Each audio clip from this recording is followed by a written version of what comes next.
விஜய் நடிச்சிருக்கிற ஜனநாயகன் திரைப்படத்துக்கு தணிக்கை சான்றிதழ் வழங்கணும்னு தனி நீதிபதி உத்தரவுக்கு சென்னை உயர்நீதிமன்றம் தடை விதிச்சிருக்கு.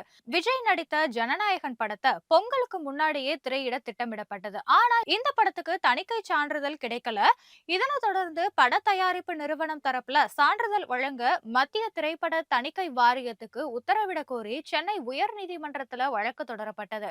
ஜனநாயகன் படத்தை மறு ஆய்வு குழுவுக்கு பரிந்துரைத்த மத்திய திரைப்பட தணிக்கை வாரிய தலைவருடைய உத்தரவை ரத்து செய்ய வேண்டும்னு வாதிடப்பட்டது. இந்த வழக்கை விசாரித்த தனி நீதிபதி ஆஷா ஜனநாயகன் திரைப்படத்துக்கு யுஏ சான்று வழங்க தணிக்கை வாரியத்துக்கு உத்தரவிட்டிருக்காங்க. ஆனா தனி நீதிபதி பிறப்பித்த உத்தரவுக்கு எதிராக சென்னை உயர்நீதிமன்ற தலைமை நீதிபதி அமர்வுல தணிக்கை வாரியம் மேல்முறையீடு செய்தது. இரு தரப்புக்கும் நடைபெற்ற காரசார விவாதங்களை தொடர்ந்து இந்த படத்துக்கு தணிக்கை சான்றிதழ் வழங்கலாம்னு தனி நீதிபதி பிறப்பித்த உத்தரவுக்கு நீதிபதி இடைக்கால தடை விதிச்சிருக்காங்க. மேலும் வழக்குடைய அடுத்த கட்ட விசாரணைய வரும் 21ஆம் தேதிக்கு நீதிபதி ஒத்தி வச்சாரு. இதனால தமிழக திரை உலகத்துல பெரிதும் எதிர்பார்க்கப்பட்ட ஜனநாயகன் திரைப்படம் வெளியாவதுல மேலும் தாமதம் ஏற்பட்டிருக்கு.